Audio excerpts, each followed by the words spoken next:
দর্শক সংবাদের এই পর্যায়ে আমরা রাকসু এবং চাকসু নির্বাচনের প্রচার প্রচারণার খবরাখবর জানবো।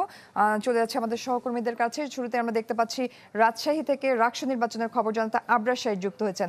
আবরার, দ্বিতীয় দফায় পঞ্চম দিনের প্রচারণা চলছে, সেখানে জানাবেন বিস্তারিত।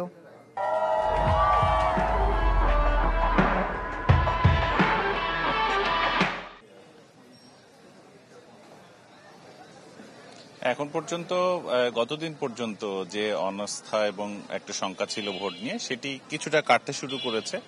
আজকে কর্মচারী কর্মকর্তাদের সমিতি যারা ছিল তারা আমাদেরকে জানিয়েছে যে আগামী 25 তারিখ পর্যন্ত তাদের যে শাটডাউন কর্মসূচি সেটি তারা তুলে নিয়েছেন এবং এর ফলে ভোটে আসলে আর কোনো প্রভাব না পড়বারই কথা। এদিকে বিভিন্ন ফটক বিশ্ববিদ্যালয়ের এবং ভেতরে আমরা দেখেছি ভোটারের গাইডলাইন সম্বলিত মোটামুটি 10টি নির্দেশনা দিয়ে যে ব্যানার ফেস্টুন সেগুলো লাগিয়েছে নির্বাচন কমিশন। সেখানে আসলে ভোট কিভাবে দেবে ভোটাররা সেটা বিস্তারিত বলা রয়েছে এবং ভোট গ্রহণের তারিখ বলা হয়েছে 16 অক্টোবর সকাল 9টা থেকে বিকাল 4টা।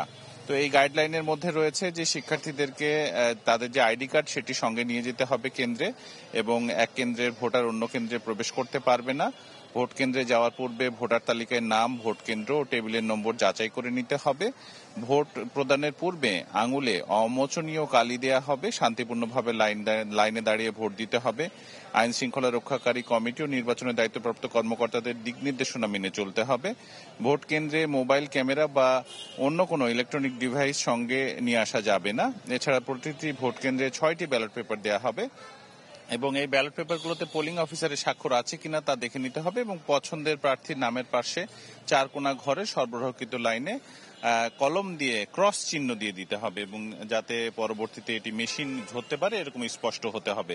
তো এক একজন ভোটার আসলে 43টি করে ভোট দিতে পারবেন। তাদের জন্য সময় দেওয়া হয়েছে 10 মিনিট এবং যে 9টি ভবনে 17টি কেন্দ্র স্থাপিত হচ্ছে সেখানে বুথ করা হচ্ছে প্রায় 1000 খানেক।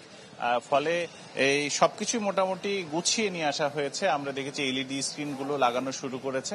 ফলে বলা যায় যে 16 তারিখে নির্বাচনটা হচ্ছে এবং প্রার্থী ভোটার সকলেই সেটাই চাইছে। এ ছিল আমার কাছে রাকসু নির্বাচনের খবর।